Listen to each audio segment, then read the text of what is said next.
checking the forecast. Things looking crazy, a storm on the horizon. The pressure is low, gotta get moving, put on a show.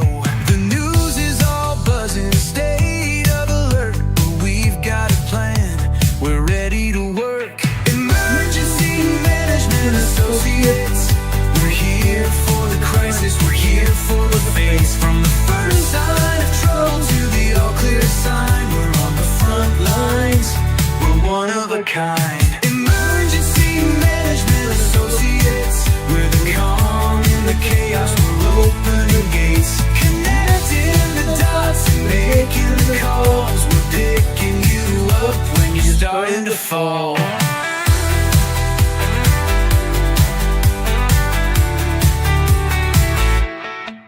See a little fire or a rising flood, we're a well-oiled machine, we're running in the mud. From the city hall meetings to the rescue teams, turning worst case scenarios into hopeful dreams. We're training the people, stocking the gear, we're the team you can count on when trouble is near. Emergency Management Associates, we're here for the crisis, we're here for the face. From the first sign of trouble to the all clear sign, we're on the front lines, we're one of a kind. Emergency Management Associates, we're the calm in the chaos, we're opening gates, connecting the dots and making the calls. We're picking you up when you're starting to fall. It's more than a job, it's a calling, you see. Prepared for the present and what's yet to be. Every second counts, we're ready to react for our communities. We're making an impact.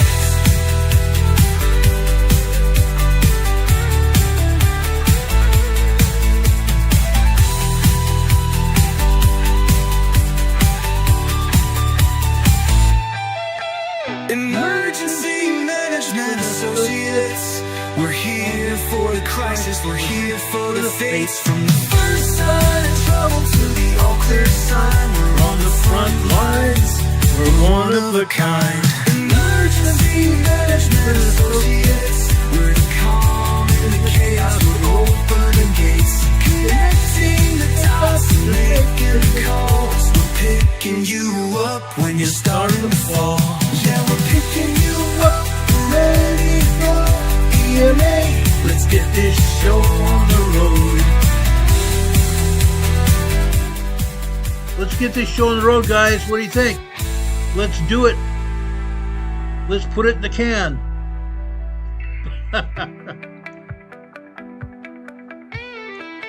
Let's do this thing, guys. We appreciate you all being here for us today. My name's Ron Tyler. I'm the president of Emergency Management Associates. We're glad to have you here. Now, number one, please hit the like button. Give us a thumbs up if you enjoy what we're doing here on this program. Most of you have been here before. Please give us a like before you leave this program today. Second, make sure you still subscribe to this program. YouTube's unsubscribed over 20 people in the last 2 weeks alone. So please make sure you're still subscribed. If you're not subscribed, please subscribe to this channel. And when you do that, there's a little bell icon right next to the subscription button. Click on that. When you click on that little bell icon, a drop-down menu of 3 items is going to come up. Click on the first item, all, A-L-L, the word. Click on all. That will get you notified when we come on the air, which is typically between 4 and 5 p.m. Eastern Time every day, Monday through Friday. We come on the air Monday through Friday, anytime, at any point.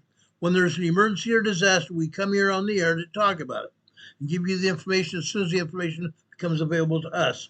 We do that. We do that on the weekends as well. However, on Saturdays and Sundays, we usually take it off just so we can have our day to ourselves. But like I said, if an emergency or disaster hits, we're on the air for you 7 days a week, Monday through Friday, Monday through Saturday, Sunday.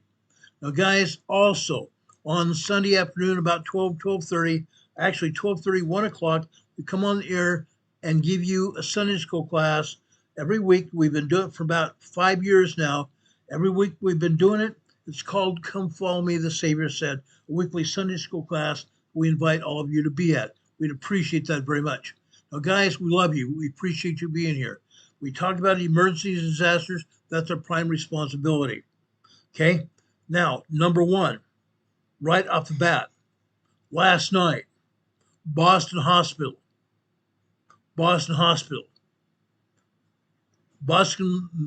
Medical Center in Brighton, Massachusetts. About 1:30 a.m. this morning, a 3-alarm fire rang out in the basement mechanical room of Boston Medical Center in Brighton, Massachusetts. I've got some information about that. Okay? Guys, I'm going to put that up here for you. Just have a shake here. Give me just a second. I thought I already had it.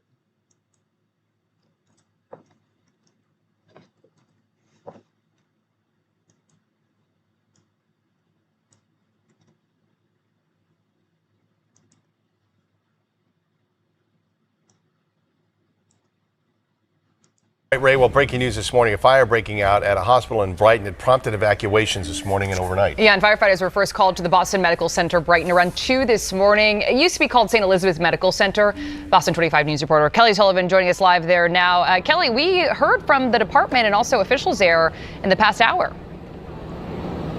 That's right. And so we also just learned the process is still ongoing of transferring these patients. So Boston Fire, EMS, and also hospital staff still working at this hour to move patients here from BMC Brighton to other area hospitals. In total, we have learned 26 patients from the ICU and the ER will have to be moved to other facilities. So we learned from Boston Fire that they responded around 1:30 this morning after a smoke detectors were activated in the basement of BMC Brighton. A fire started in the electrical room. It was contained just to that room. It took about 45 minutes to put out. The fire knocked out power to part of the hospital, but the backup generators immediately kicked on. So out of abundance of caution, the hospital made the decision to transfer 24 patients from the ICU, 2 from the ER to other hospitals. And that required private ambulances from all over to come here to transport.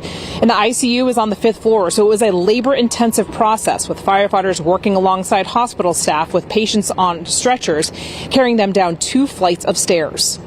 There's about 24 patients that we need to move out, and due to the power issue and the machines that those people are on, it's a very labor-intensive issue. And we're still conducting those operations as we speak.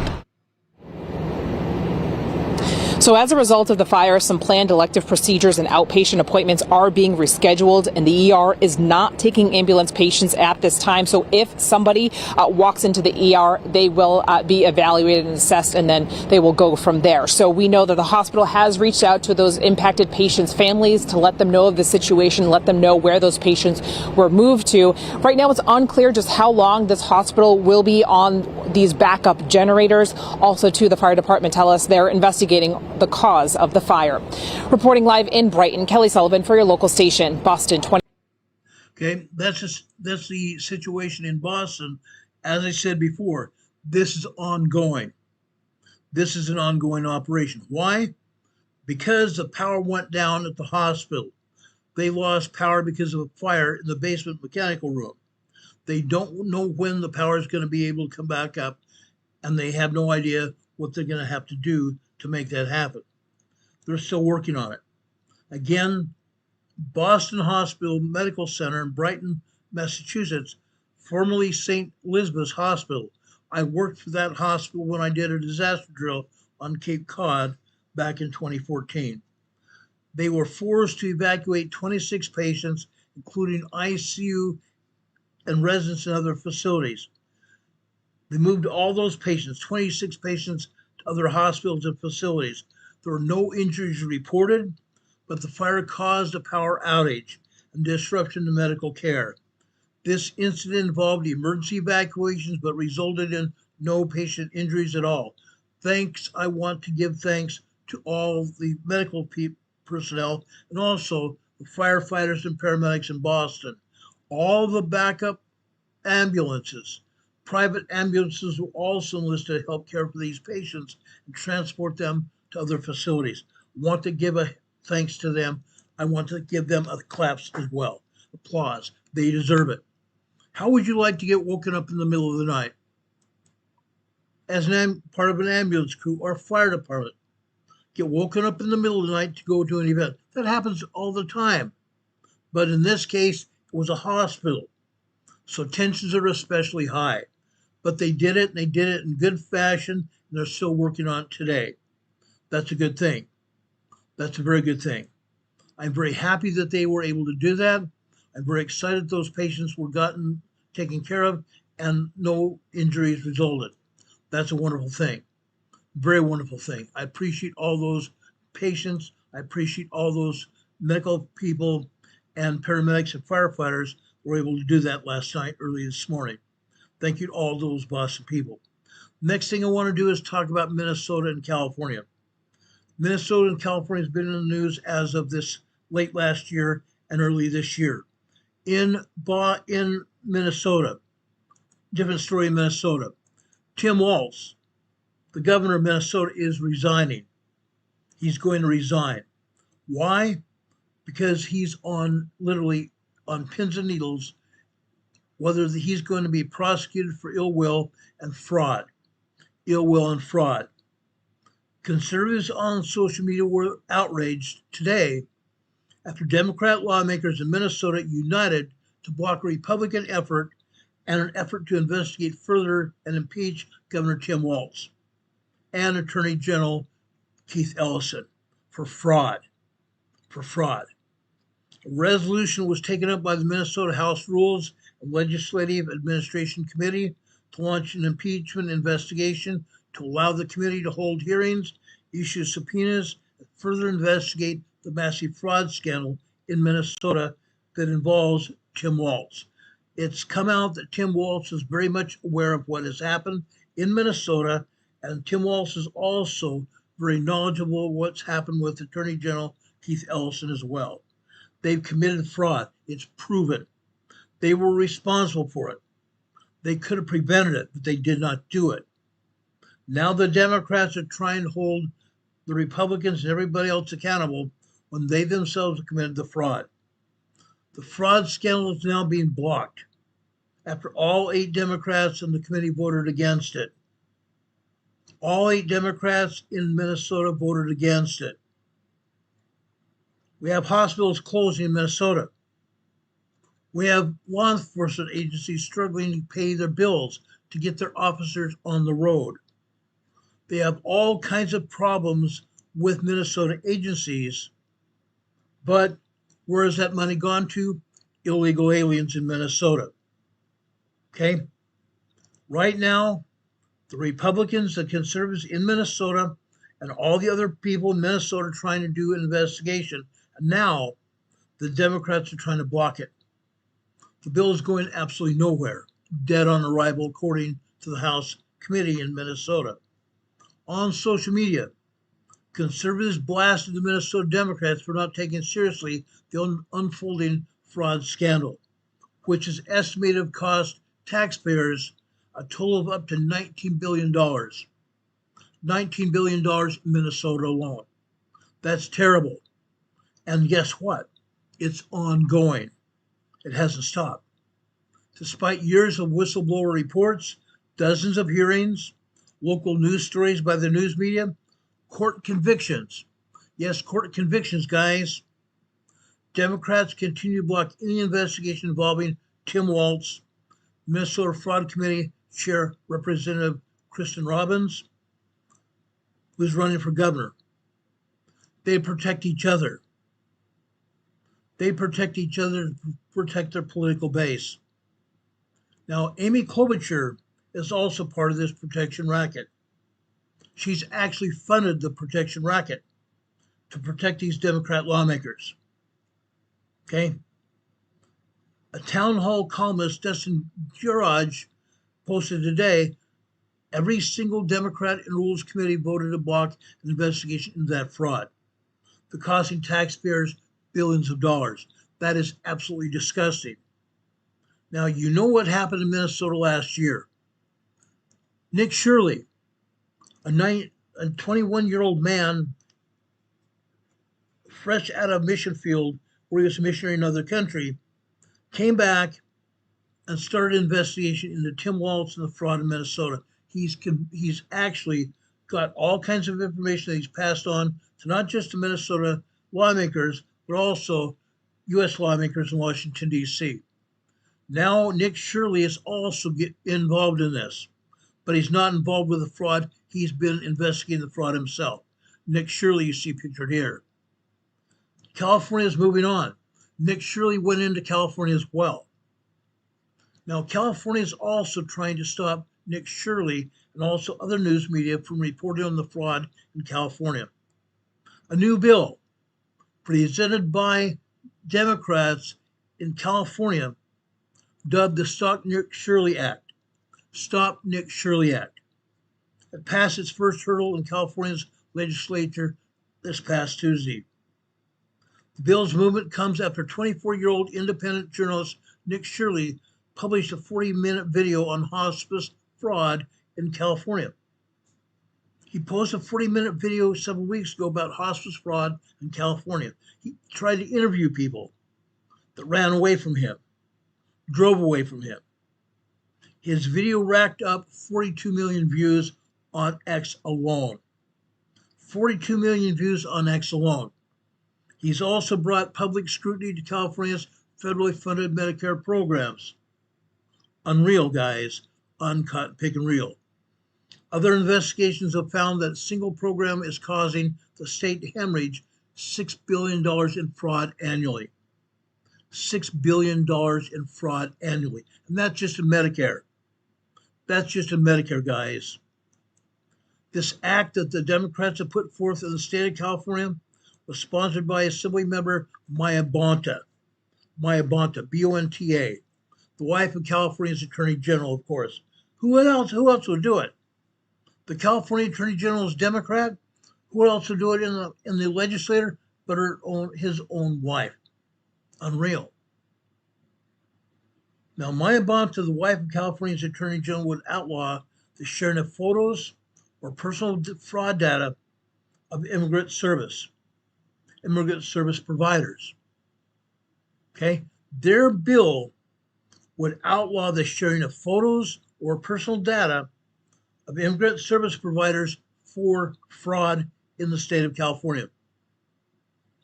They're not allowing anything go over the internet or over the news media at all. They call it harassment. The California Democrats are calling it harassment. Unreal. That's because they are all involved in the fraud. Specifically, the bill builds off of the state's existing Safe at Home program, which is supposed to help domestic violence survivors, and adds the following: shields public home and work addresses from public records. Interesting. This whole bill Safe at Home program was supposed to help domestic violence survivors, but in this case, it's going to help illegal aliens. It's going to help the legislators to protect them from being taken down the carpet by the news media for committing fraud. The bill also prohibits any individual or entity from posting, displaying, selling, or distributing personal information or public images of program participants online when done with the intent to threaten, intimidate, or incite violence. Nick Shirley has not done anything. He's not intended to threaten anyone. He's not intimidated anybody, and he's not incited violence at all. The Democrats have been the ones that have done that. The Democrats and the illegal aliens have incited violence. They've intimidated, and they tried threatening everybody involved. Everybody. That's what they've done. We saw that happen last year, all year long. Last Tuesday, Ms. Bonta, the Attorney General's wife, defended the bill to her committee.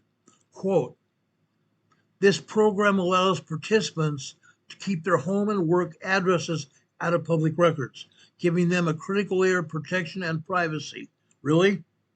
In an environment where their personal safety is increasingly at risk. They've committed fraud, but they don't want to be held accountable. We've been talking about these people being held accountable, and now they're running away from it. Ms. Montes says more protections are necessary since individuals who provide immigrant support services are facing targeted harassment. This is not hypothetical, she says. Advocates and workers are receiving death threats. being targeted at courthouses, are facing coordinated online doxing campaigns. That's exactly what the Democrats are doing, though. They're coordinating online doxing campaigns. They're doxing our police and fire personnel. They're doxing federal law enforcement personnel as well. FBI and ICE and Secret Service, for that matter. Doxing them. They've been doxing also the law enforcement officers conducting checked baggage of passengers boarding aircraft, TSA workers. Okay? They doxed TSA workers. They kept them from doing their job, not paying them at all. The Democrats want to get away with it. They want to continue to get away with it. Now, why am I bringing this up? Because I want the truth to get out. I want to make sure these people are held accountable. All the Democrats in Minnesota, all the Democrats in California, all the illegal aliens in both those states and around this nation and around the world. If you don't belong here, you know you don't belong here. Get out. Get the crap out of Dodge. Go back to your other countries. Get out now. Because otherwise, our law enforcement personnel from all over the world are going to be coming for you. We're going to be coming for you. And when those law enforcement personnel get you, you're going to be put in jail and you're going to be taken back to your home countries and not allowed to come back into those countries at all. Not in the United States, not in the UK, not in anywhere.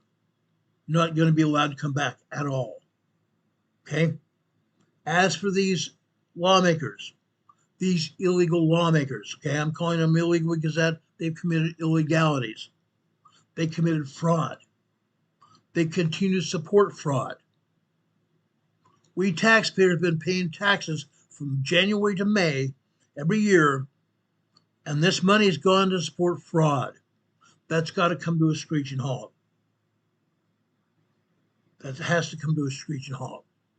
And they should not be doxing Nick Shirley at all. They've been going after him as well, following him around, doxing his address, doxing his internet connection, doxing everything to try to stop him from putting out information to the public. And as a result of Nick Shirley's efforts, other news media have also got involved. Okay, we appreciate that. Nick Shirley, you are a hero. You are a hero, and we want to thank you for what you're doing.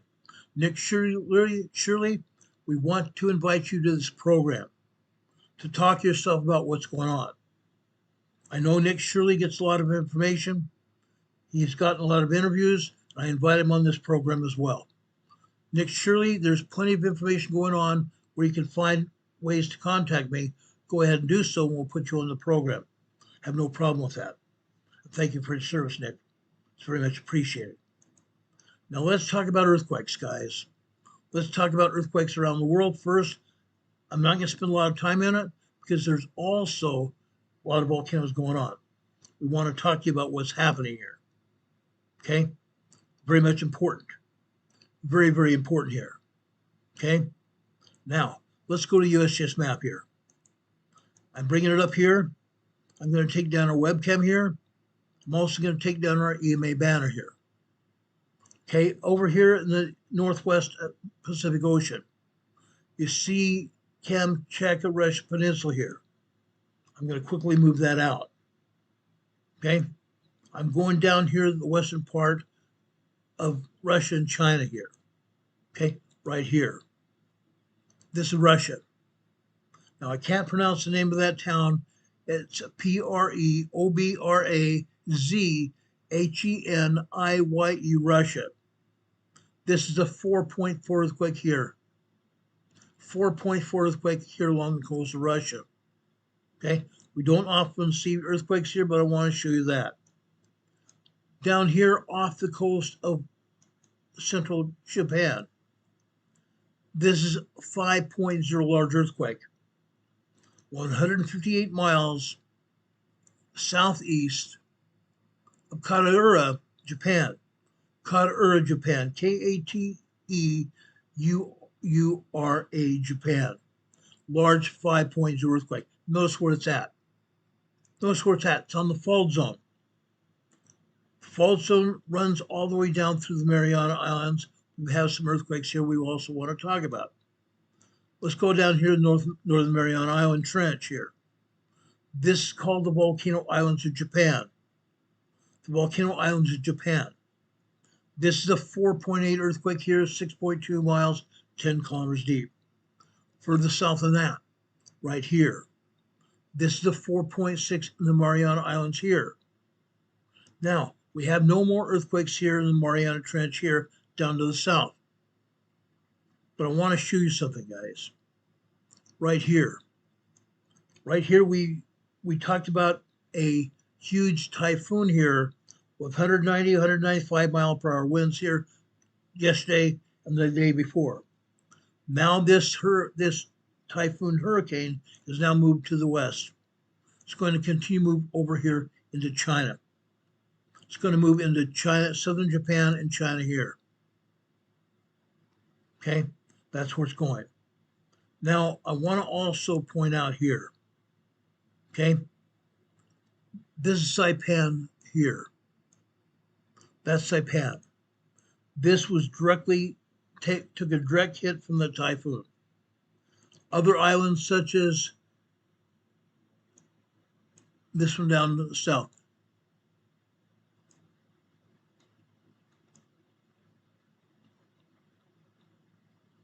Okay, and also down here to the south is Guam. Down here to the south is Guam right here. Guam got hit by the tail end of the storm. They didn't have as much damage as Saipan or some of the other Mariana Islands, but Guam sustained some of the storm damage here. Not as severe as in Saipan, where they had like up to 4 feet of water running through the streets. The roofs and buildings were torn apart by the 195 mile per hour winds. Constant rain, constant water leaking through the homes being destroyed if they're not reinforced masonry. Okay, that's what happened here. Now here, we have no other earthquakes in this region of the Mariana Island Trench. However, let's go over here to the south here. Okay, USGS is not showing any earthquakes in Japan itself. There are 4 earthquakes there. Going down here into Taiwan, there are no earthquakes here in Taiwan at all. However, here in the Philippines here, we see Luzon Island to the north here. They've had some minor earthquakes and small 3.2, 3.5, 3.7 earthquakes here near Luzon, Philippines. North and east and west side of Luzon, Philippines here. Central Philippines, they've had some 3.5, 3.7, and 3.9 earthquakes, which are small earthquakes here in Central Philippines. Down south, the largest island of the Philippines is what they call Mindanao, Philippines here. They've had some 3.5s, 3.7s, 3.9 small quakes. They've had 4.2, 4.5, and 4.1 earthquakes here around Mindanao, Philippines today. Those 4.0 to 4.9 earthquakes are moderate earthquakes. Moderate earthquakes today. Okay? Down here in Indonesia, USGS is showing 1 earthquake here. Right here. Ternate, Indonesia. Guess what? 95 earthquakes here in Indonesia itself. 95 earthquakes. Interesting. Why? Why? Because off to the west of Ternate, Indonesia here, we had a 7.4 earthquake hit here last week. As a result of that earthquake, we are still seeing aftershocks here. Lots of aftershocks. These aftershocks are anywhere from 1.0 tremor to 1.9 tremor, all the way up to 2.0, 2.9 minor earthquakes, 3.0, 3.9 small earthquakes, and 4.5, 4.6, and 4.7 earthquakes here today, and 1 large 5.0 earthquake here today. Again, the agency's not showing that here. They're showing one earthquake here in Indonesia. There's over 90 earthquakes here in Indonesia today. Not showing them. Why not? Why not? Further over here to the west, east, I'm sorry. Further over here to the west, east. Gosh, can't even get my directions right. Over here to the east, okay? This is Papua New Guinea, south of Papua New Guinea. Again, look where this earthquake is at. On the edge of the plate here. Literally on the edge of the tectonic plate here. This is a large 5.0 earthquake here. Now, nobody felt this quake. Nobody felt this quake at all. It was far enough away from any landmass or island, nobody felt this quake. The ocean waters of this ocean picked up the shock waves of this quake and kept the landmass from getting hit by this shock waves. The water absorbed the shock waves of this quake. Okay? Further over here to the east, now we're talking about the Solomon Islands. This is another 5.0 large earthquake here in the Solomon Islands. Okay? 21 miles south of Kira, Solomon Islands. 21 miles south of here. Large 5.0 earthquake right here. Right here. Now, guys, this is over here on the southern side, southeast side, Kira, Solomon Islands. They have people that live on this island. They have villages here. They have no large cities at all here in the Solomon Islands, on Kira and Solomon Islands. None. But they have small villages of people. 16, 20, 30, 100 people here. They felt this earthquake. And just like I've talked about over in Indonesia, Papua New Guinea, they don't have much money at all. These people are very poor, third world nation. They don't have money. As a result, these people have been hurt badly today by a large 5.0 earthquake hit here near Kira, Solomon Islands here. Okay? That's what happened here. Let's back out here, zoom out here some more. Let's go down here into the southern Fiji Islands here. Right here. This is a 4.5 earthquake here, south of Fiji Islands here. 4.5 earthquake. Why is this important? Because, guys, this is 342 miles deep. 342 miles deep. Let's look at it in kilometers here. I want to show you what actually happened here. Let's turn this into kilometers. That way we can go back to the depth to magnitude convergence chart and take a look at how dangerous this earthquake really was. Okay, let's look at it.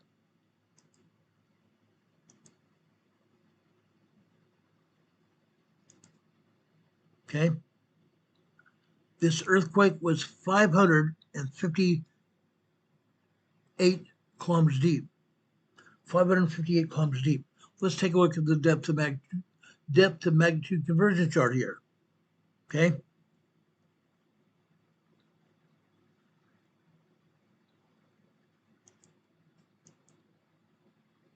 Right here. Okay. We go over 558 kilometers deep. It's in the third column here to the left.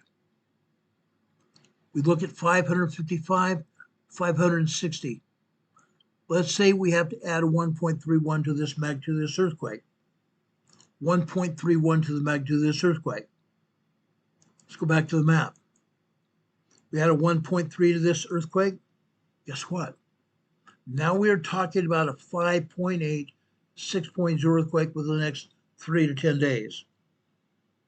We're talking about a 5.8 to 6.0 earthquake being propagated.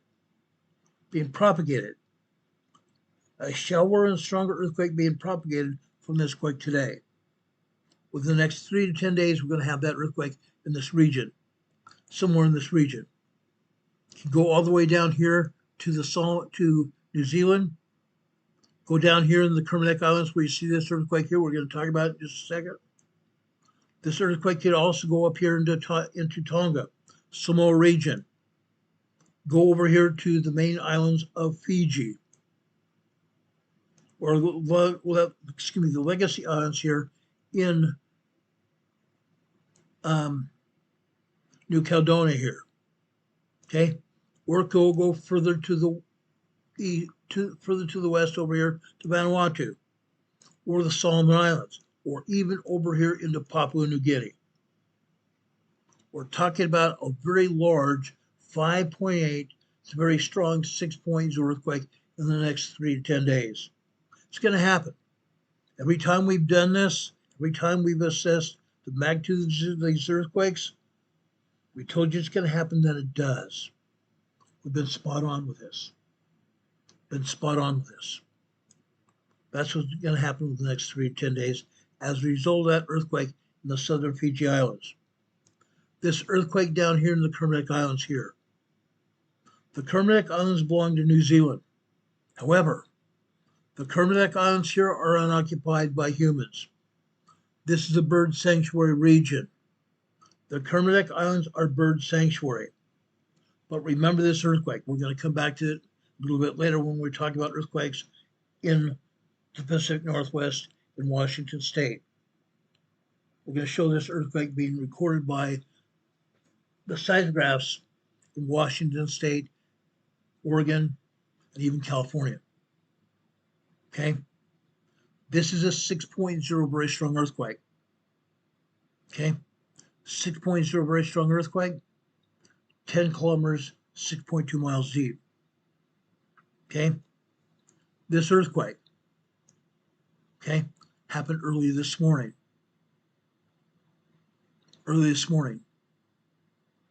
Okay? About 9:40 a.m. this morning, Eastern Time. Okay? Unreal. That was 6 p.m. local time down here in New Zealand. 6.0, very strong earthquake. There have been aftershocks as well. USGS is showing only one aftershock. There are a dozen aftershocks. There are a dozen aftershocks from this earthquake in the Kermadec Islands here. This is a 4.7 earthquake aftershock showing here, also 10 kilometers deep, 6.2 miles deep. This is a shallow earthquake. There have been other 4.0s, 3.0, 3.9, 2.0, 2.9 earthquakes happen here in New Zealand, both on the south and north island of New Zealand. There are about 29, 30 earthquakes here today in New Zealand here. Every day that happens. Okay? Just briefly, I want to go over here to South America. There are 70 earthquakes here in South America. 70 earthquakes. USGS is showing us one down here further to the south, near Chacabuco, Chile. This is a 4.7 earthquake. 4.7 earthquake here. Further north here. Okay? From Valparaiso down here in central Chile, all the way down here to Concepcion, Chile here. 17 earthquakes. 3.0, 3.9, 4.0, 4.5 earthquakes here. Okay? There's been one earthquake right over here. Right here. This earthquake is at the top of the Andes Mountains here at the border of Chile and Argentina. Border between Chile and Argentina here. It's a 4.7 water earthquake here. Okay? Let's go to the north. Here. USGS is showing us one earthquake here. There are 18 earthquakes here in northern Chile. 18 earthquakes here in northern Chile.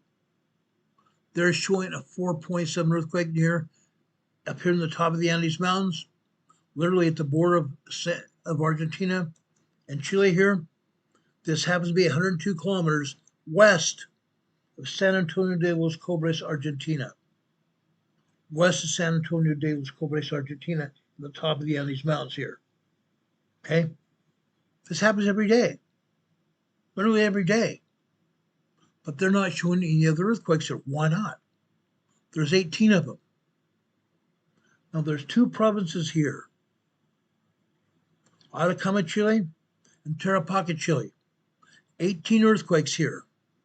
3.5, 3.7 small quakes, 4.2, 4.5, 4.7, and 4.9, 5.0 earthquakes here in northern Chile. That's what happened here. Going over here is southern Chile here, off the coast. This is a 5.2 large earthquake here. This is 102 kilometers south-southwest of Paracas, Peru. Off the coast. It's on the fault line here. It's on the plate here. The South American plate, the Pacific plate here. The Pacific plate is subducting underneath the South American plate. This is on the plate boundary. That's why they had this earthquake here today. It's on the plate boundary here. Going over here into Peru here. This earthquake happened basically in the very low foothills or the farmland of Peru. This is a 4.6 earthquake here. 4.6 moderate earthquake here. This is 26 kilometers west-southwest of Tabliosos, Peru. Tablossos, Peru. Okay? The farmland area here of Peru here. Okay? Now, guys, this being a 4.6 earthquake, it can cause moderate damage. Moderate damage here. I'm sure there are people who live in this region. This is a semi-hilly region here. But they farm it. They farm it here. These people felt this earthquake. They felt this earthquake. Going north here, Ecuador. There are two earthquakes here in Ecuador. A 4.2 and a 4.6 earthquake here in Ecuador. Unreal. They're not showing anything here. Going up here to the north, southern Colombia. There are two 4.2 earthquakes here in southern Colombia. Going north here, Santander, Colombia here. Just happened to be 5 earthquakes here.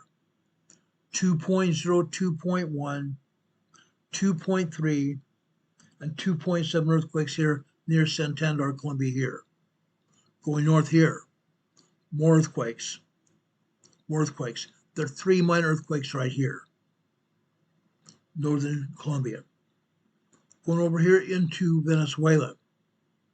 There are 3 earthquakes, minor earthquakes here in Venezuela. Okay? Earthquakes all over northern South America, western South America as well. Everywhere. The U.S. agency is not showing one of them. Nothing. Nothing. There are 18 earthquakes here in South America. 18. 3 minor earthquakes over here in Panama. 4, 4.0, 4.7 earthquakes here in Costa Rica. 5 small earthquakes, 3.0, 3.9 here. And a couple 2.5, 2.7 earthquakes here in Central America here. Going north here, this situation completely changes here. Completely changes here in Mexico. What happens here, guys? What happens here? From the northern borders of Guatemala, southern Mexico here, all the way north to Puerto Vallarta here. There are 47 earthquakes. 47 earthquakes right here. Just outside Puerto Vallarta here. There's a 4.7 earthquake here. just outside, just south and east of Puerto Vallarta here. Moderate earthquake here.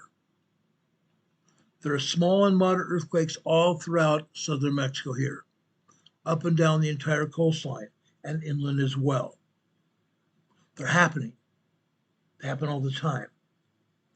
The majority of these earthquakes are 3.0, 3.9 small earthquakes. However,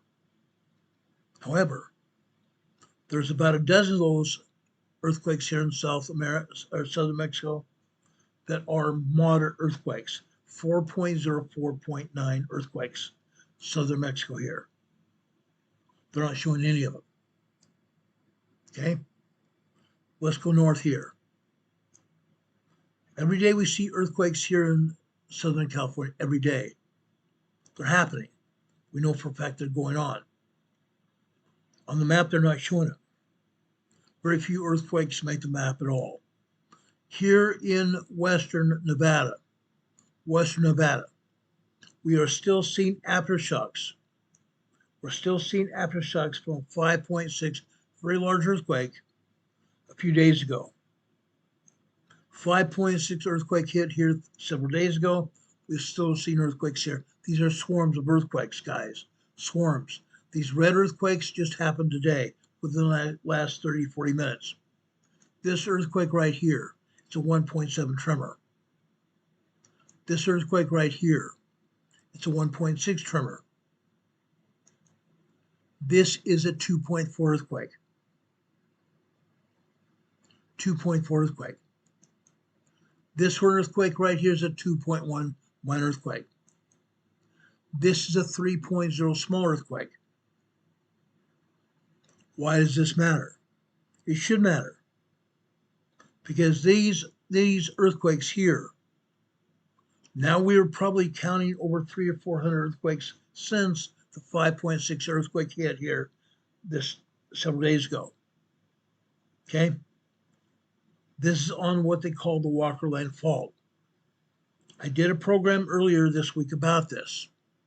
This Walker Lane Fault extends from Pyramid Lake here to the north. Pyramid Lake here to the north.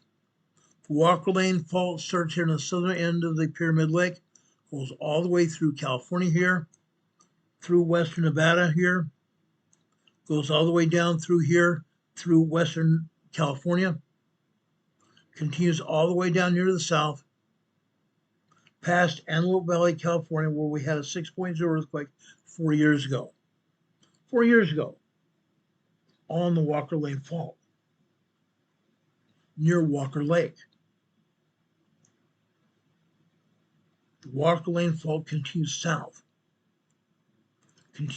down here, all the way down here to the Imperial Valley. All the way down here through the Imperial Valley. Down here along, what is this? The San Andreas Fault? Yes. The San Andreas Fault is part of this here. Part of the Walker Lane Fault. Goes all the way through the Imperial Valley here, Southern California. All the way down here into northern Mexico. And extends down here into the Gulf of California. The Walker Lane Fault. And like I said the other day, this means at some point in time, we are still going to see major earthquakes here in this region. Yes, we've seen some large, very large 5.6, 5.7 earthquakes in California, 6.0 earthquakes in California. We're going to see large earthquakes here, much larger earthquakes. The earthquakes are going to cause this area here to expand, to open up, till we have an inland waterway here. An inland waterway going all the way through California to the north, all the way up to Pyramid Lake. That's what they say is going to happen. That 5.6, 5.7 earthquake the other day, just one of many earthquakes here in the Walker Lane Fault. It's going to happen. It's a proven fact. Scientists have been talking about this for years. It's going to happen. But it's going to take very large earthquakes to do it. Not just a 5.6, 5.7. It's going to take 6.0s, 6.8s, 6.9s, 7.0s, 8.0 earthquakes to have that happen. This area has to expand. There's going to be huge fissures open up in the land for that to happen. But it's going to happen. We already know that California and Nevada are right in line for those earthquakes. They're lined up for them. They're on the fault zones. They're on the fault zones. It's going to happen. Now, I want to go over here into Northern California here, east of San Francisco Bay, right here, east of San Francisco Bay, Lafayette, California. This is a 2.2 minor earthquake here. There are other earthquakes here also. This happens to be on the Hayward Fault. We have a lot of earthquakes here on the Hayward Fault, on the San Andreas as well. Earthquakes happen here every day, guys. They happen here every day. We are expecting a much larger earthquake here in San Francisco, and it's going to happen literally any day now. It's going to happen. We're going to see it. Okay? Let's go north here. This is a Southern Cascadia subduction zone area. Southern Cascadia subduction zone area here. This is a 2.5 minor earthquake here. Okay? This is 21 kilometers, about 11 miles east of Petrolia, California. This is a 2.5 minor earthquake. 2.5 minor earthquake here. This is also on the Mendocino Fault Zone. The Mendocino Fault Zone, guys. The Mendocino Fault Zone is part of the Gorda Escarpment here. The Mendocino Fault takes over when the Gorda Escarpment goes out to sea. The Mendocino Fault Zone extends about 100 miles east of the shoreline. 100 miles east of the shoreline here. We have earthquakes here all the time. This is just a 2.5 earthquake here in the Southern Cascadia subduction zone. Okay? We go north here. The United States Geological Survey is not going to show any earthquakes today here on the Cascadia subduction zone, which is that fault line that runs away from northern California all the way up to Haida Gwaii in British Columbia, Canada. Goes all the way north here up here to Haida Gwaii, British Columbia, Canada, right there. This is Haida Gwaii. Right here we have the Cascadia subduction zone. Runs parallel to the shoreline here, and just west of there, we also have the Juan de Fuca Fault. Juan, J-U-A-N, de Fuca, D-E, then capital F-U-C-A, Juan de Fuca Fault. It's that zigzag fault line. This area right here, off the coast of Vancouver, British Columbia, Vancouver Island here, and also here off of Washington State, is where we're going to see the Cascadia megathrust earthquake, a 9.0, 10.0 earthquake that's going to happen here, probably sometime in the next 5 years. Why do I say that? Scientists are saying it could happen within the next 25 years. We are already over 34 years past due. 34 years past due. The last Cascadia earthquake was 334 years ago. We're 34 years past due. This earthquake can happen at any time, literally at any time. The agency is not showing any earthquakes here in Vancouver Island. They're not showing any earthquakes here in Washington. They're only showing a handful of earthquakes here in Washington, and only 2 earthquakes here in Oregon itself. Going over here to Southeast Oregon here. Southeast Oregon here. This is a 1.7 explosion, allegedly. 1.7 explosion here. Look where it's at. It's out here in the forested area, guys. Out here in the forested area. Out here to the east. Newberry Volcano. Newberry Volcano, guys. I don't think there is an explosion here. There's no roadways. No roadways leading into this area. It's a mountainous region covered by trees. Covered by trees. We've talked about this before. We've talked about it before. Could this be spontaneous combustion carnivorous? An exploding tree here? Why not? Why not? The agency's calling it an explosion. Guys, what I believe this is, it's not an explosion at all. It's not an explosion at all. This is a tremor here. A tremor just west of Newberry Volcano. Why do I say that? There are magma chambers running off the Pacific Plate, headed to the volcanoes. This could be one of those magma chambers running through the crust of the ground that we walk on. This is probably just a tremor here caused by magma fracturing rock here in this area, headed for the volcano. 1.7 tremor here in southeastern Oregon, just southwest of Newberry Volcano. Fancy that. Okay? There are all kinds of volcanoes all throughout this area. All throughout this area. They don't show anything going on with them. I'm going to show you plenty of earthquakes around the volcanoes today. They're not showing anything here at Mount Hood. Why not? Why not? Earthquakes are happening here at Mount Hood as well. Going up here to the Washington-Oregon border here. Bethany, Oregon. 1.1 tremor here. 1.1 tremor here. This is just northwest of Mount Hood. Could there be a magma chamber running underneath the ground here, through the crust of the earth, headed to the Mount Hood volcano? Possibly. Possibly. Over here at Mount St. Helens, note this. They're showing 3 earthquakes here at Mount St. Helens. One smack dab right in the center, smack dab in the middle of the summit of the volcano.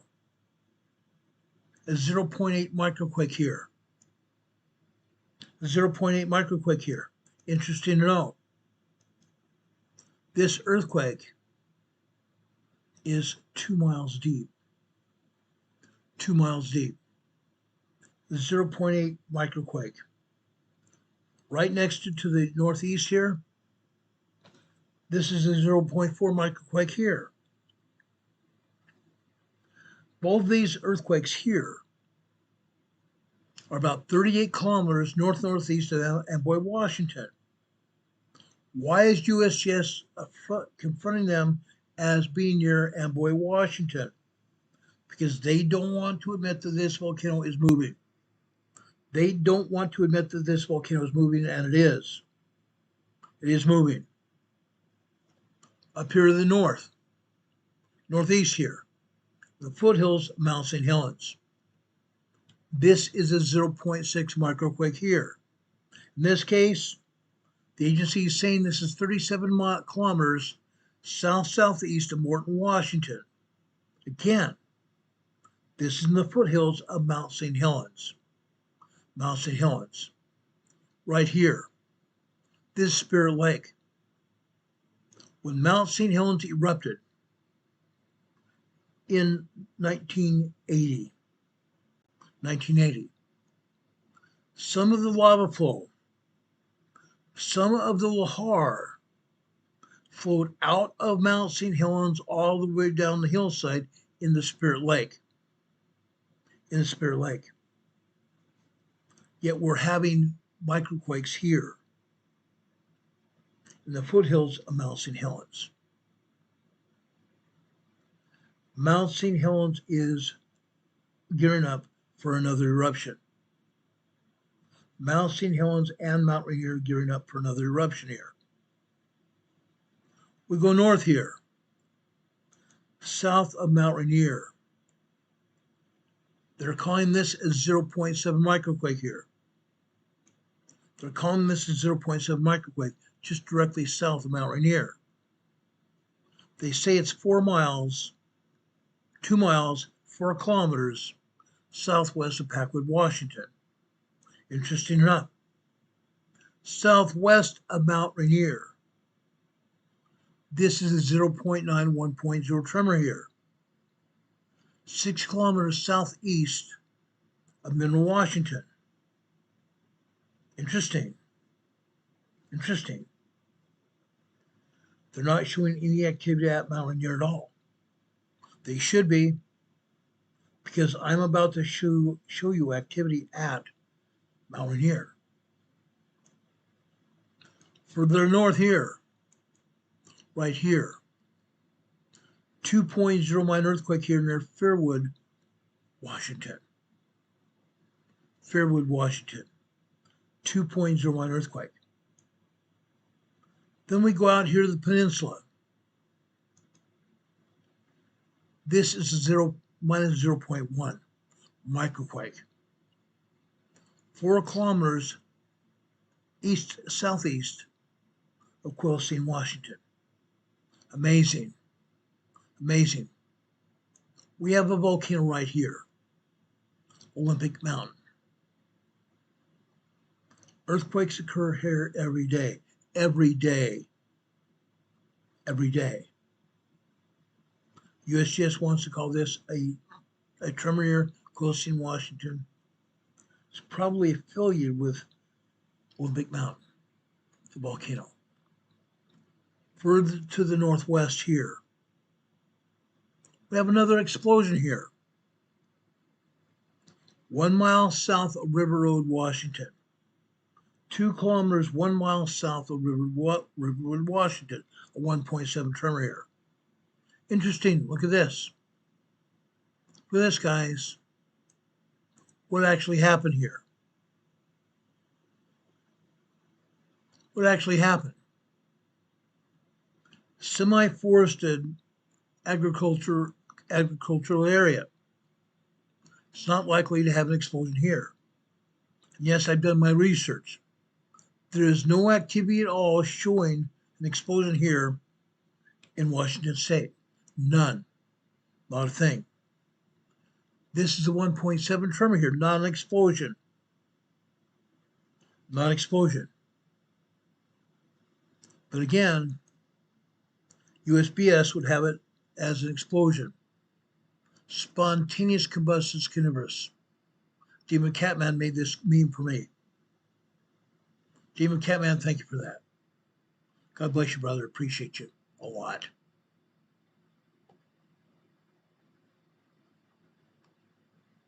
Appreciate you a lot, guys. I'm real. That's just here in Washington, guys.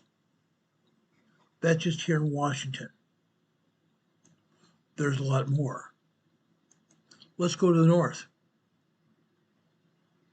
Okay?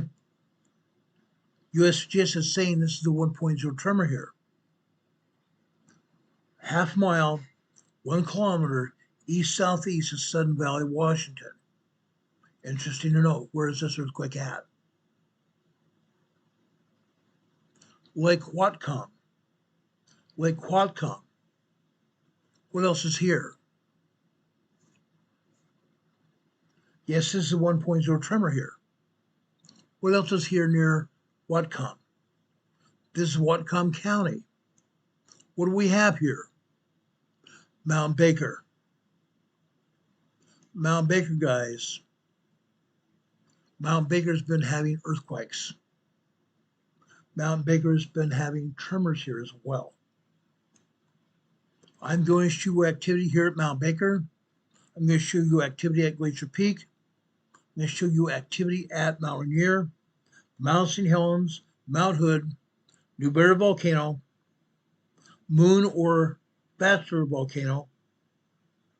Going to show you earthquakes over at Crater Lake, Sisters Volcano, Mount Shasta, and Mount Lassen.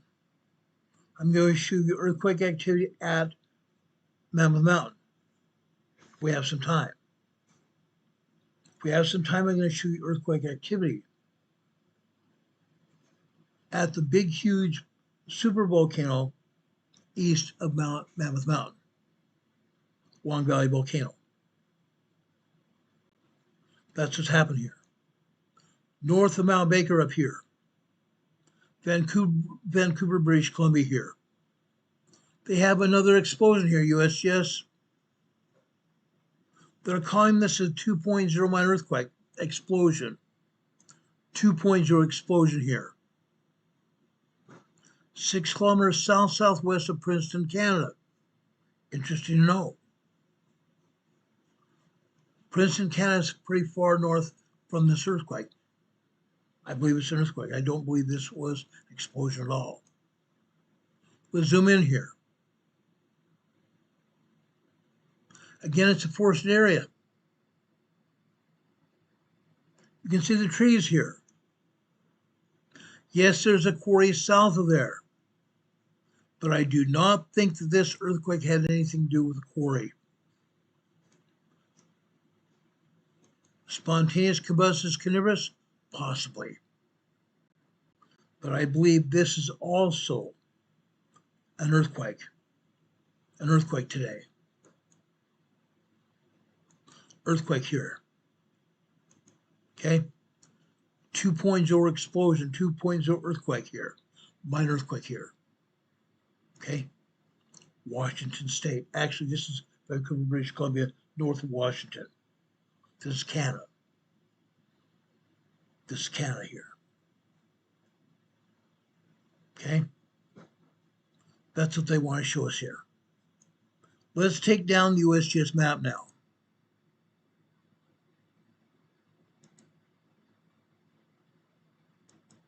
Let's take down the USGS map. I'm going to put up our EMA banner here.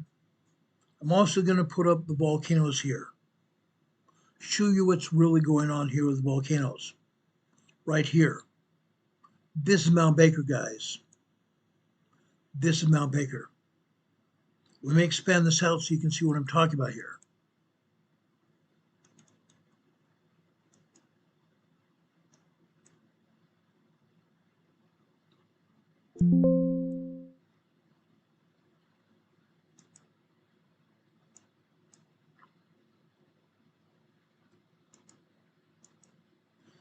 Mount Baker's moving. There's a reason. There's a reason. It's a volcano. All the volcanoes around the world are moving. They're recharging. Now, this is Shuxon. This is a ski resort on the north side of Mount Baker. There's snow there still. Yes, I believe there might be skiing here. Look what we have here. You see the thinner and thicker lines here? The thinner lines represent some magma coming into the Mount Baker volcano, while the thicker lines represent more magma here. It's called magma pulse signals. Magma pulse signals. More magma coming in, we have thicker lines. Less magma coming in, we have thinner lines here. That was last night into this morning. Then we come down here later this morning into this afternoon here. Look what we have here. This is a lot more activity here. This is very much a lot more activity here.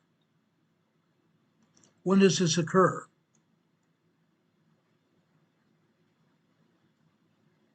This occurs about 11:30, started occurring about 11:30 this morning on this blue line, continues after that.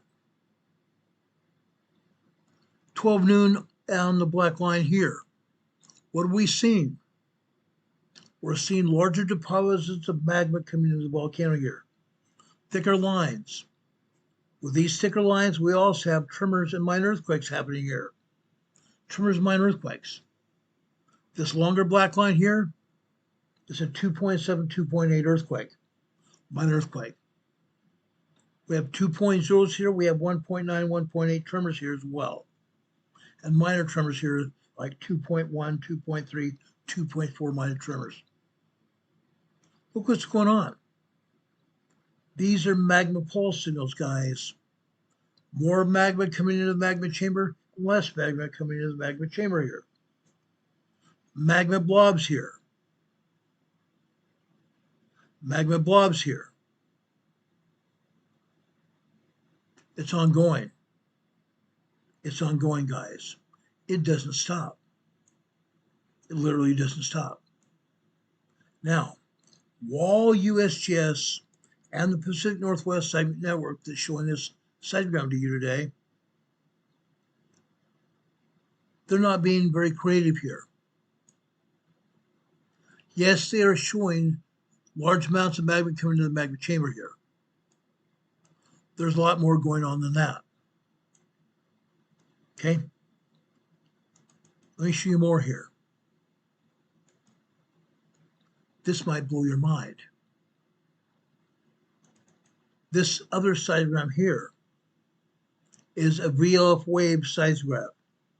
Okay? The seismograph itself is a computer. It's a computer measuring seismic waves caused by magma coming into the magma chamber here. Again, what are we looking at? Let me enlarge this so you can truly see what I want to show you here. See these wavy lines? These wavy lines are what is caused by magma coming into the magma chamber of Mount Baker volcano, or any volcano for that matter. But this is a Schutzen volcano, or Schutzen seismogram. This is on the north side of Mount Baker. Look at this. We see some wavy lines here. Yes, there is some magma coming into Mount Baker here. But as we go, this is the top line here is 8 p.m. last night. 8 p.m. last night on the left-hand side. Then it gets busier. Then it gets less than that. Now, as I've said before, what I believe happens is the seismologists go to home at night. They go home at night. They turn down the sensitivity of the seismograph so it's not showing quite as much activity, so they don't have to come in and think up ways to explain what is actually going on the seismographs. That's why we're seeing this, less activity here. But what happens after that? Once they come in the morning, all of a sudden we see a lot of activity, don't we? We absolutely do. That is because this volcano is moving. It's moving, guys. Look at all this activity here. On the other side, we showed you the activity here. But look at the VLF waves here.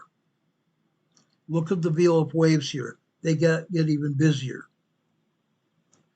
But USGS and the Pacific Northwest Seismic Network isn't showing earthquakes so much. Isn't showing the tremors so much. But they're showing us these VLF waves which cause earthquakes. The magma is coming into the magma chamber of the volcano under pressure. Under pressure. When that happens, the magma is causing rock fracturing inside the magma chamber, which causes earth movement or earthquakes. That's what we see here. But again, they're not showing us all the activity here because they don't want to. They don't want us to admit, they don't want to admit what's exactly going on here. Not at all. Not at all. They show us a little bit of activity here, but that's it. They should be showing us more of it because it gets even busier after the activity here. They should be showing us a lot more activity here. They're not. Okay, that was Mount Baker. Let's go southwest to Glacier Peak. 40 miles southwest of Mount Baker is Glacier Peak. What's going on here? Up here at the top, 8 p.m. on the left-hand side. All you see here are tremors. That's all. Then all of a sudden, in the center top here, on the blue line, what do we have? Vertical line here. Right before that vertical line, the black line is absent here. There should have been another black line here. There's not.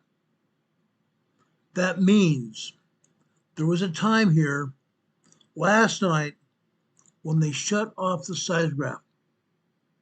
That time was approximately 10:40 last night. They shut off the seismograph, not reporting activity. Actually, that should have been red line.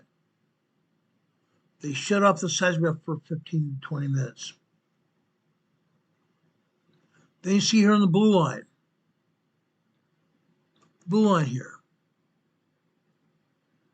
That was 22:40. Over here on this blue line here, now we're at about 22:45, which is 10:45 last night. Now you do not see a dot in the middle of that blue line here. If you have a vertical line with a dot in it, that means it's an earthquake or a tremor. This is not the case here. I believe this is a steam signal. I believe this vertical line is a steam signal here. Glacier Peak is steaming. Magma is coming into this magma chamber here, guys. Magma is coming into this magma chamber, guys. What happens when that happens? What happens when we have volcano with magma coming into the magma chamber here? 6 to 7% of all magma is water. 6 to 7% of all magma is water. When that happens, I explained this the other day. Let me move this over. Let me move this diagram over so I can show you what I'm talking about. When magma is coming into the magma chamber under pressure, guys, it's going in under pressure, lots of pressure. Coming in lots of pressure. When that happens, there's a volcanic rock at the top of the volcano. It's a plug of the volcano. When that magma is coming into the magma chamber here, it hits the bottom of this rock, hits the bottom of the plug of the volcano. When that happens, all that pressure is fracturing tiny holes or fissures in that plug of the volcano. Fracturing tiny holes in the plug of the volcano. Those holes finally reach all the way through the volcanic rock, all the way through the plug of the volcano. When that happens, steam from the magma, the magma is somewhere between 2,000 to 5,000 degrees Fahrenheit. Very hot magma. When that happens, water, 67% of that magma is water. It evaporates, turns into steam. Steam starts working its way through those fissures just like this. Working its way through fissures just like this. Now we're talking about a physics lesson here, guys. A physics lesson. Hot water expands the holes it goes through. Hot water expands anything that's going into or through. When this happens, these tiny holes in that volcanic plug get larger and larger, don't they? Those tiny fissures become very large, very much larger. When that happens, all of a sudden at some point in time, that magma that's hitting that plug is going to fracture that rock. That volcanic plug is going to fracture because it has so many holes in it. All these volcanoes are steaming. All of these volcanoes are steaming, guys. That's what's happening here at Glacier Peak. That's what's happening here at Glacier Peak. It's steaming. You see vertical lines here without dots in the middle of them. Those are steam signals. Those are steam signals. Now, yes, you do see some tremors here as the magma is coming through the volcano. That's causing rock fracturing, causing tremors here at the volcano. Look here. This morning. See these wavy lines here? I told you about that 6.0 earthquake down in the Kermadec Islands. Guess what? That 6.0 very strong earthquake is what caused these wavy lines here to appear on the seismograph at Glacier Peak. That's what that is. Now here on this part of the seismograph, this afternoon and late this morning, early afternoon here, we're actually seeing some tremors and minor earthquakes. We're seeing some tremors and minor earthquakes. If there's a vertical line here, no matter how long it is, it has a dot in it, that's an earthquake. Not a tremor, that's an earthquake. If it's a short line with a dot in it, that's a tremor. Down here at the bottom on the blue line here, that's an earthquake here. That's an earthquake. This earthquake happened sometime about 12:30 this afternoon. 12:30 this afternoon, guys. Any questions about this? That's Glacier Peak. Let's go down to Mount Rainier now. Talk about Mount Rainier. I just love this. I get a kick out of it. Mount Rainier is also moving. It's moving, guys. On the north side of Mount Rainier, we have here a seismograph. The seismograph on the north side of Mount Rainier is called Camp Muir. Camp Muir. Here at Camp Muir, we're seeing some minor earthquakes here and tremors. Minor earthquakes and tremors here. Look at this. The top red line here is 8:30 or 8:15 last night. You see some tremors here. Quite a few tremors here. You see some 1.7, 1.8 tremors here as well. On that red line on the left-hand side, near the top of that green bar here. Top of that green black bar here. Then later, late morning, early afternoon again. Here at Mount Rainier, you're also seeing that very strong earthquake in Kermadec Islands of New Zealand early this morning.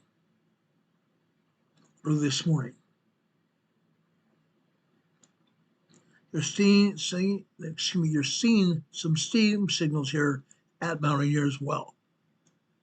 Mount Rainier has been steaming. We have pictures of Mount Rainier steaming all the time. All the time. That's Camp Muir. Let's go to the south side of Mount Rainier to Camp Sherman. Good old Camp Sherman, guys. Look at this.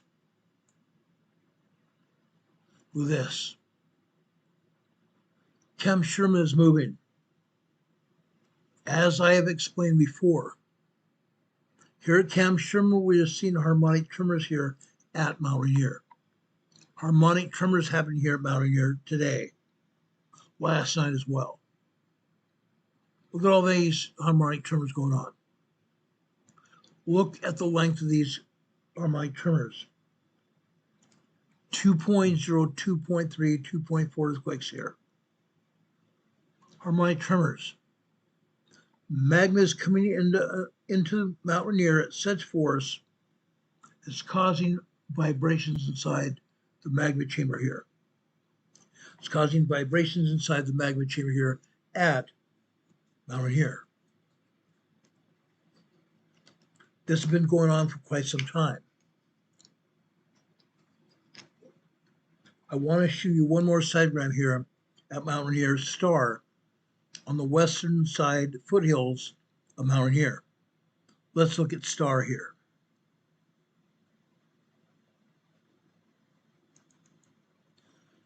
Look at Star here. We see the vibrations going on here as well. We see less vibrations here Then they get more intense as we go throughout today. Isn't that interesting? This is the western side of Mount Rainier, guys. Western side of Mount Rainier. There's more. Let's look at Emerald Ridge here. I'm actually kind of excited about showing you Emerald Ridge here. Why? Because again, look what we're looking at. Look what we're looking at here. This is the main seismogram from Mount Rainier at Emerald Ridge. We're actually seeing tremors here. All kinds of tremors here at Mount Rainier. Emerald Ridge is on the southwest side of Mount Rainier. Look at all these tremors here. We're also seeing the Kermadec Trench earthquake here this morning in New Zealand, north of New Zealand here. But look at all these tremors here at Emerald Ridge. I think I have one more site I'm going to show you here from Emerald Ridge here. It's the HHN channel of Emerald Ridge. The HHN channel from any of these volcanoes is showing magma coming into the volcano under pressure.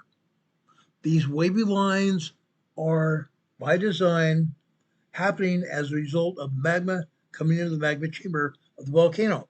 In this case, Mount Rainier. Look at these wavy lines here. Now, on the other side at Mount Rainier, Emerald Ridge, it showed tremors. Lots of tremors. Look at this. These are very violent VLF waves. Very violent VLF waves cause large earthquakes. These violent VLF waves cause larger earthquakes. That is not what the seismogram showed us. Meaning, the Pacific Northwest Seismic Network has erased or deleted the larger seismic activity. All they were showing were tremors here at Mount Rainier. That's all. Again, these waves here are last night. They're last night. What about this morning and the afternoon? That VLF wave continues here. This VLF wave continues, guys. Meaning that the agency deleted the earthquakes. The agency deleted the earthquakes, you guys. This should be showing you a lot of earthquakes. It's not. It's not. It is showing you the magma coming into the magma chamber at Mount Rainier, but it's not showing you the earthquakes as it should be.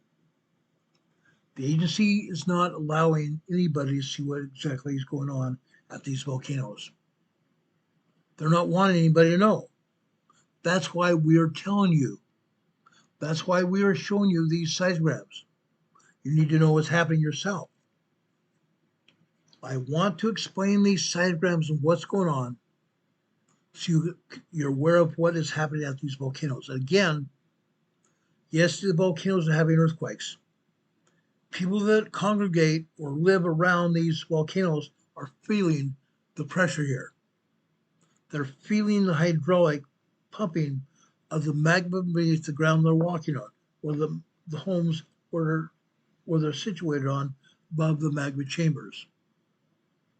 The magma is coming off the Pacific plate over on the North American plate, headed towards the volcanoes. People are experiencing hydraulic fluid feelings. They feel it going through the magma chambers underneath their homes and underneath their feet. They feel those hydraulic pressures. When they get closer to the volcano, they also feel the earthquakes that are happening. They're actually happening, guys. It's not just a figment of your imagination. They're actually happening. Okay? They're happening. This is just Mount Rainier. I'm not done. Let's go over to Mount St. Helens. First stop I'm going to make is Emerald Ridge, or not Emerald Ridge, I'm sorry, that was Mount Rainier. I'm going to start over here, east of Mount St. Helens, right here. Right here. East Dome, Mount St. Helens. Look at what we're showing you here.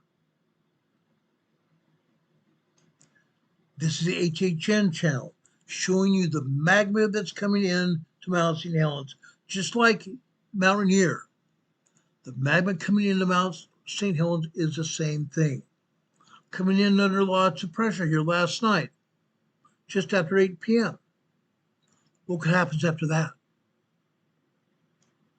Look what happens after that. They turn down the seismograph, guys. They turn it down. So it's not showing that much activity here. Then when the seismologists come back into the office in the morning, all of a sudden this activity increases here. The activity increases here. But what are they actually showing here at East Dome Mount St. Helens? What are they showing us here? Let me show you. Right here. This is the activity from East Dome Mount St. Helens last night. Yes, they are showing us some tremors here. Yes, they are showing some minor earthquakes here. 2.0, 2.2 earthquakes here. A lot of tremors here. Lots and lots of tremors here. Yes, there is magma coming into the magma chamber here. But it's not just minor earthquakes, 2.0, 2.2. It's not just tremors, 1.2 to 1.9. We should see some large earthquakes here. I'm talking about 3.2, 3.0, 3.9, even my moderate 4.0, 4.5 earthquakes here at Mount St. Helens. That kind of activity we showed you at the HHN channel on East Dome Mount St. Helens should show us a lot of earthquakes, a lot more than showing here. Again, when the scientists leave at night, the seismologists turn down the seismograph so it's not going to show that activity, so when they come in the morning, they don't have to explain what's going on. But look what happens here. Yes, when they come in this morning, they see tremor activity, but then they turn it back up. Now we have harmonic tremors here. We have harmonic tremors here. Mount St. Helens. Let me show you another seismogram from Mount St. Helens. This time, September lobe. The September lobe seismograph sits on top of Mount St. Helens, just like East Dome Mount St. Helens does. Both of the seismographs sit on top of the volcano, on top of that piece of lava that cooled down and hardened that's there right now. It's called the caldera. Look what we're seeing here. This is nothing but tremors here. Tremors here. Yes, this morning we had some minor earthquakes here as well. Last night, I should say, not this morning, last night. 2.0 earthquake here. Last night. 8 o'clock last night, 8:15 on the red line. We had some tremors here. About 10:15 last night, 10:20 last night, 2.2 earthquake. Then today, nothing but tremors here. Nothing but tremors. Let's go over and take a look at the BDF channel here at September lobe. The BDF channel here at September lobe is going to show us magma coming into the magma chamber here at Mount St. Helens. Right here. This is the VLF wave channel. BDF-CC01 is what it's called. Up at the top, last night, 8 o'clock, 8:15. We're still showing a lot of magma coming into the magma chamber here. But they're not only showing us tremors on the other side graph. we should be seeing at least minor earthquakes. Minor earthquakes. 2.0, 2.5 earthquakes here. They're not showing that, are they? Then once the seismologists go home, they turn down the activity off the seismograph. Turn the seismology down so they don't see it. Turn it down electronically. Then what happens when they come back in the morning? All of a sudden they turn up the seismograph. All of a sudden we have more activity here. We have a lot more VLF waves here. A lot more activity on the VLF waves here. We should be seeing a lot of earthquakes here, but we're not. The agency doesn't want us to know what's happening here. That's why they do it here. I keep showing you day in, day out these seismographs. That's why. That's why we show it to you. They're not showing you the actual activity. They don't want us to know what's happening at these volcanoes. These volcanoes are moving. They're definitely moving. Let's show you Studebaker Ridge to the north of Mount St. Helens. Studebaker Ridge itself is a volcano. Studebaker Ridge is a volcano, guys. I've done my research. Over the past 7 years, I've done a lot of research on all of these volcanoes. This volcano to the north of Mount St. Helens, called Studebaker Ridge. Over the years, over centuries, literally centuries, water and ice have flowed over this area. They've worn the crater, worn the cone of the volcano way down where it's not showing any longer. But all that it is showing is lava on the earth, lava on the surface. Used to be a volcano here. Guess what? Here at Studebaker Ridge, we're seeing a lot of activity here. Not just harmonic tremors. Yes, we are seeing some tremors. We're also seeing some 2.0 earthquakes here as well. Okay? Studebaker Ridge was a volcano at one time.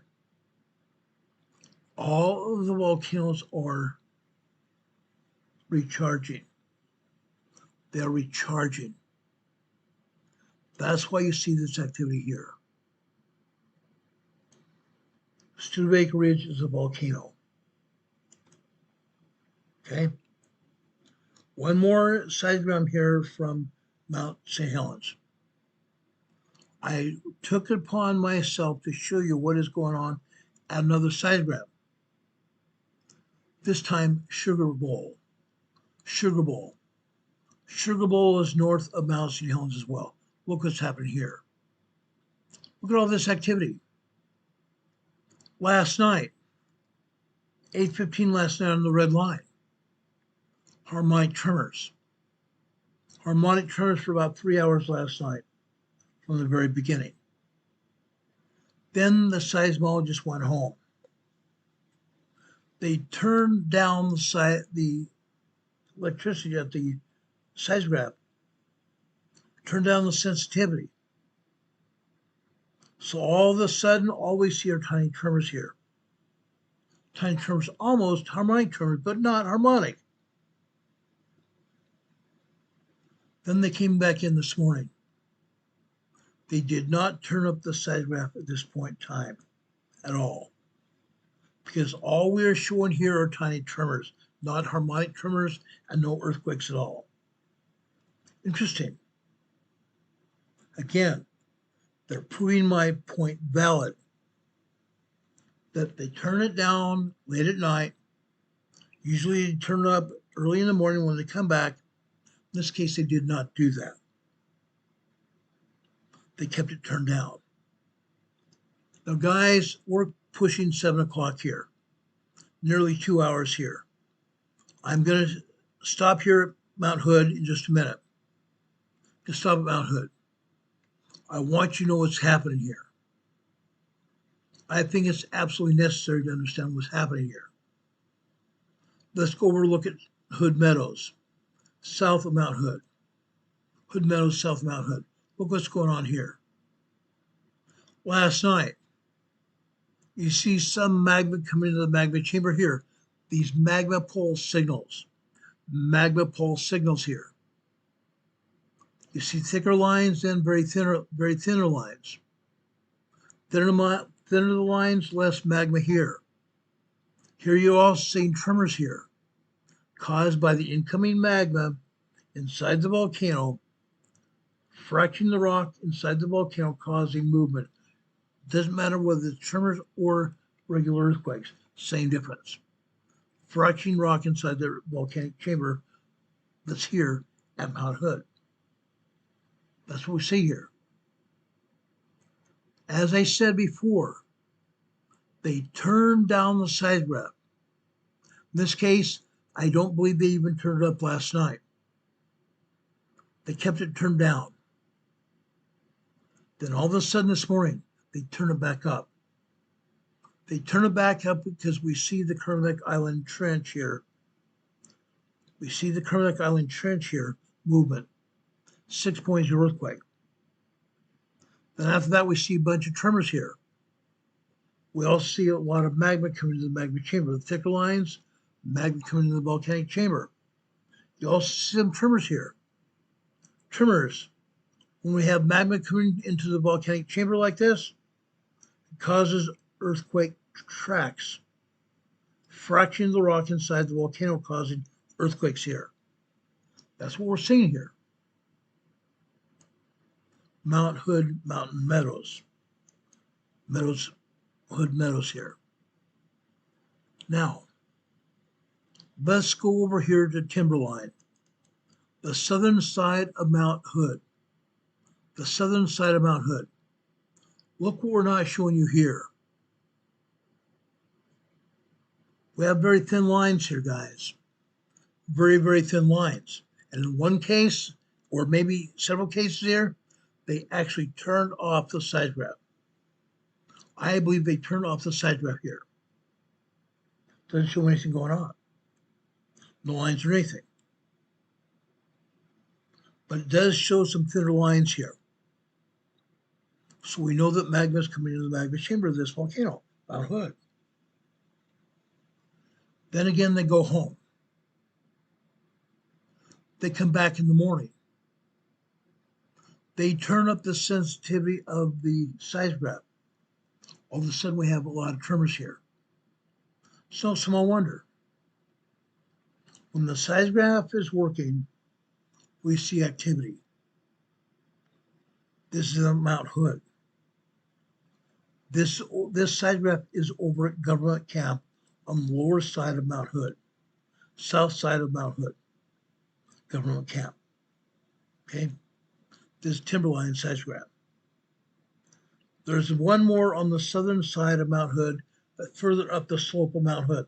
It's at the ski resort. It's called Palmer Lift. Palmer Lift. Let's show you what's going on here. With this, guys, this seismogram is showing us a lot of activity here at Mount Hood. There's this much activity happening. We should have been seeing more earthquakes at Timberline.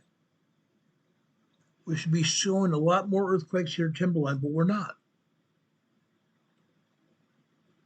Between 8 and 9 p.m. last night, we had quite a bit of magma coming into Mount Hood. Then after that, less magma here. Less magma. But during the night, guess what? Yes, they probably need to turn it down, but there was so much magma that came into the magma chamber of Mount Hood last night that it made its work here. It made sure that the magma was shown on the seismograph. There was so much magma coming into the magma chamber here at Mount Hood that the magma signals itself were so strong that it worked its way through the electronic turndown of the seismograph. Yeah, look at that. Look at that. It's proof. It's proof. You see the proof here early last night? You see the proof here. Even with the seismograph turned down, you're still seeing a lot of magma activity here at Mount Hood. Then this morning, look what happens. They turn it down again. Even the earthquake in the Kermadec Island Trench here, that is very low activity compared to the other seismographs you saw here during this program tonight. They actually turned down the seismograph here, so we're not showing so much activity here. Unreal. This is how they get away with not showing activity. This is exactly how they get away with not showing activity. They turn the seismograph down. These volcanoes are preparing to erupt. Not so much Mount Hood, but Mount St. Helens and Mount Rainier are getting ready to erupt. Fact. It's a fact. They want to tell us otherwise. Guess what? It doesn't make any difference. It's going to happen. Newberry Volcano here. Look at this.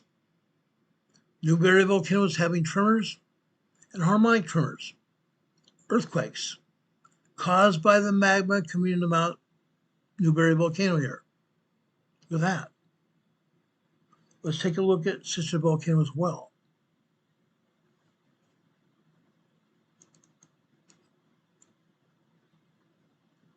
Sister Volcano last night, before they turned it down. Yes, we are seeing some tremors, and we saw at least one 2.2 earthquake here last night on the red line on the right-hand side. That's a 2.2 earthquake. These blobs here are a lot of magma that came into the magma chamber at just one time. These blobs also have vertical lines going through them because that magma caused a tremor here. Rock fraction inside the volcanic chamber here causing tremors. Earthquakes. Then, the seismologist left for the night, turned the seismograph down. When they came back this morning, they turned it back up. We had earthquakes again. Sister Volcanoes, guys. This fact. All these volcanoes in Oregon, all the volcanoes in Washington, all the volcanoes in British Columbia, Canada are recharging. All of the volcanoes around the world are recharging. In some cases, for example, Indonesia, we have earthquake eruptions. We have volcanic eruptions at the volcanoes. 7 volcanoes in Indonesia are erupting. Sakurajima in Japan is also erupting. Go figure.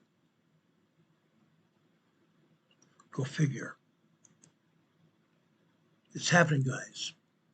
It's happening. Do you have any questions for me? I'm happy to take any questions you might have. Rich Quake, I'm glad to see you're here. Rich Quake is a dear friend of mine from Nova Scotia, Canada. He says, Mother Nature can and will take down anything humanity can put up. And it's true. We're seeing that here. We're seeing it.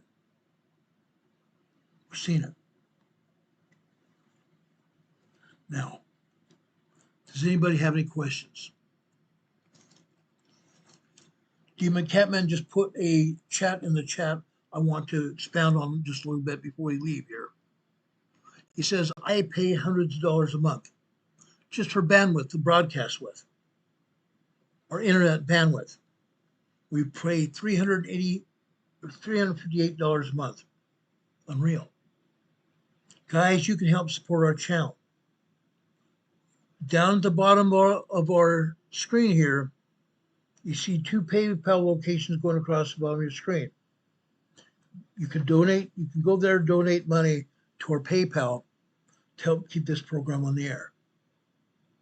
You also see our address here, 504 Bethel Road, Box 401, Morganton, North Carolina. The zip code is 28655. You can write us a letter. Tell us what you're doing to prepare your family for any kind of emergency or disaster. We'd love to know. If you want us to share with other people, we'll do that as well.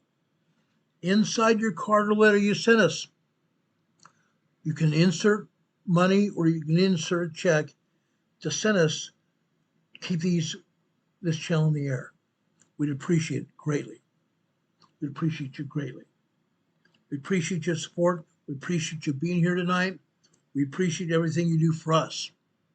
We appreciate your prayers.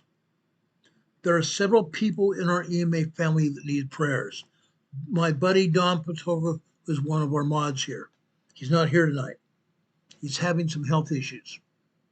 Please pray for him. Our friend Rebecca, she's got her own channel, but she also is going through cancer treatments right now. Going through cancer. She could use our help as well. Our prayers. Sharon Bowen. One of my dearest friends, Sharon Bowen, is here. She sometimes goes by Sleeping Volcano here on this chat. She's also one of our mods. She's having some health issues today. She even has cardiac problems, heart problems, degenerative heart problems. She needs our help and prayers. She's having pains in her chest on a regular basis, almost debilitating pains. She's left messages in our Volcano Earthquake chat on Facebook Messenger. You guys can go to Facebook Messenger if you have Messenger and pull up Quakes and Volcanoes, and she leads our Quakes and Volcanoes chat on Facebook Messenger. She's a great lady. She tells us all on a regular basis how she's doing. We say, go lay down. Take it easy. We'll try to cover you. That's because we love Sharon Bowen. We love what she's done here for this channel. We love what she's done here on Facebook Messenger, getting the message out about quakes and volcanoes all around the world. Sharon, I want to thank you for everything you do for us. God bless you. Sharon was here early on during our broadcast. She is also here. I see she's still here. Sharon, thank you much for your love, your companionship here in our chat, in our EMA family. We love you very much. Thank you for being here. Thank you very much for being here. We love you. Love you very, very much.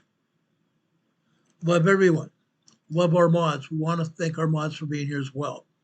Our mods help keep this program in the air. They make sure that people that don't belong here go away, and we make sure we keep this program on the air. Thank you all for your help. Thank you all for your diligence.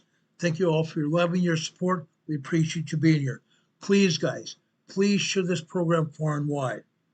Share with your families. Share it with your extended families. Share it with your friends and your neighbors. Share it with your social media contacts and also the people you work with. I don't try to make fun of anybody. I don't try to make things bad for anybody here, but I try to put out accurate information to show you what's exactly going on. There is nothing you would be ashamed of by sharing this program here. We love you and we support you and we care about each one of you and your families. Tomorrow night, our primary mission tomorrow night on our channel is going to be talking about emergency preparedness. Friday night is emergency preparedness night. If something else happens around our nation, around this world, we'll first talk about this, then we'll go right into emergency preparedness. Yes, tomorrow night, I'm going to directly address emergency preparedness. A lot of things are going on in our lives. Our lives and our families' lives are being affected by it. That's why we talk about preparedness on this channel. We try to help our families. Emergencies are happening. Emergencies are happening.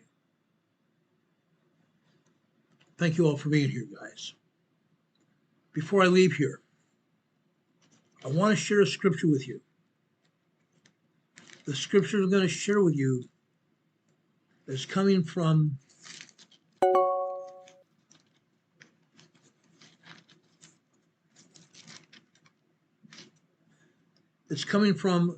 Philemon here in the New Testament. Paul has several epistles, several letters here to various people, various communities in Greece. In this case, Paul is talking to Philemon. Okay, a servant, a brother of Paul.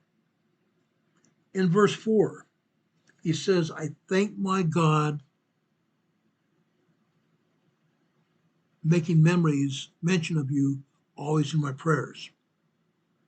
Hear thy love and faith which thou hast toward the Lord Jesus and toward all saints. That communication of thy faith may become effectual by the acknowledging of every good thing which is in you in Jesus Christ. For we have great joy and consolation in thy love, because the bowels of the saints are refreshed by thee, brother. That goes on. Paul talks about his love and faith of various people, even in the Philippians. He talked to the Philippians here as well, right here. In the Philippians, chapter 1, verses 3, 4, and 5. I thank my God upon every remembrance of you, always in every prayer of mine, for you, all making requests with joy, for your fellowship in the gospel from the first day until now. Why am I sharing with that? Why am I sharing it with you? The simple reason is this. I care about each one of you. I love you. I love you just as much as Christ loved the church. Just as Timothy, just as Philemon, and Paul to the Philippians. I thank my God upon every remembrance of you. I want you to know how much I appreciate you being here. Again, please share this program with everybody you know. We'd appreciate it. Please ask people also to give us a thumbs up. Ask them also to subscribe to our channel. We'd appreciate it. Again, check and make sure your subscriptions are still valid here on our channel. Why? Because YouTube keeps unsubscribing people. Check your subscriptions, make sure you're still subscribed. When you do that, also hit that little notification bell. Click on that. When you click on that, a drop-down menu of 3 items is going to come up. Click on the word ALL, all. When you click on all, that will notify you when we come on the program. Please do that, guys. YouTube has analytical factors that they use to judge whether they're going to allow anybody else to see this program. One of the factors is the number of people watch this program. Number 2, how long you watch it. Please, guys, please come to this channel and prepare to watch us through its entirety, if you possibly can. Watch at least 20, 30 minutes, if anything. Watch more. That means a lot to us. The longer you watch, the number of people that are watching our channel, the number of thumbs up we get, are all analytical factors judging whether YouTube is going to allow anybody else on YouTube to see our program. We'd appreciate your help in notifying YouTube. Yes, it's a valid concern here. Emergency Management Associates is a valid channel here. We want people to watch it. Please help us with that, guys. We love you. Again, if you want to help support this channel, go to our area right at the bottom of your screen and help support our channel as well. Thank you for everything you do. May God bless you. May God be with you this day and always. We love you. We care about you and your families. That's why we're here. God be with you until we meet again. We'll see you on the other side. Have a good night, guys. Take care. God bless.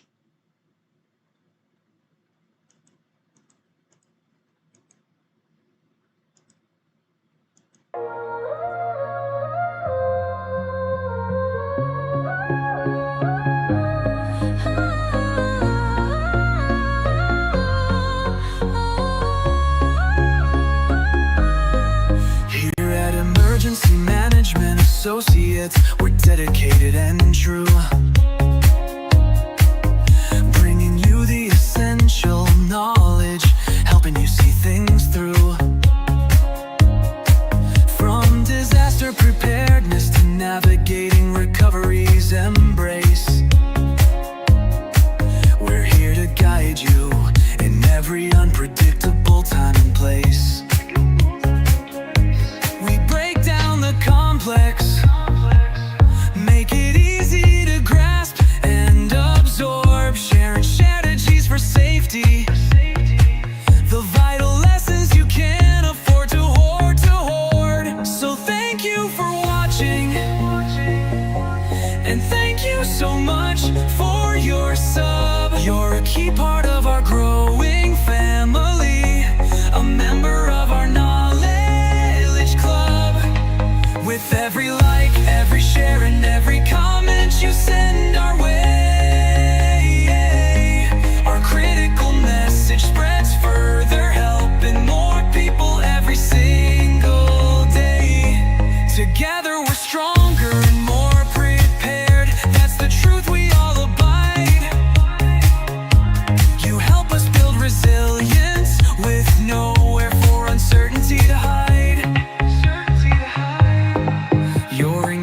management truly inspires us.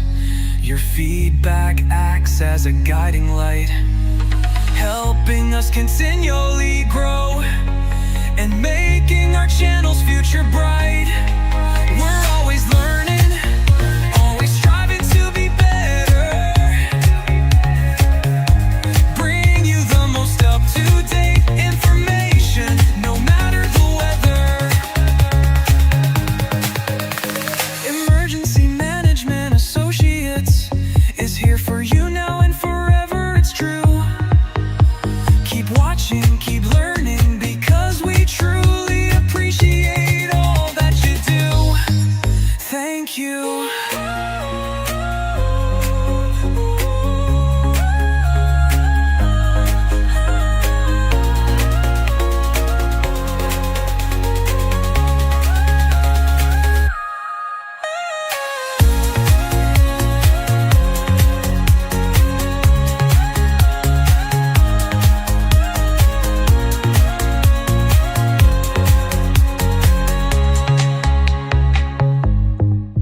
Thank you.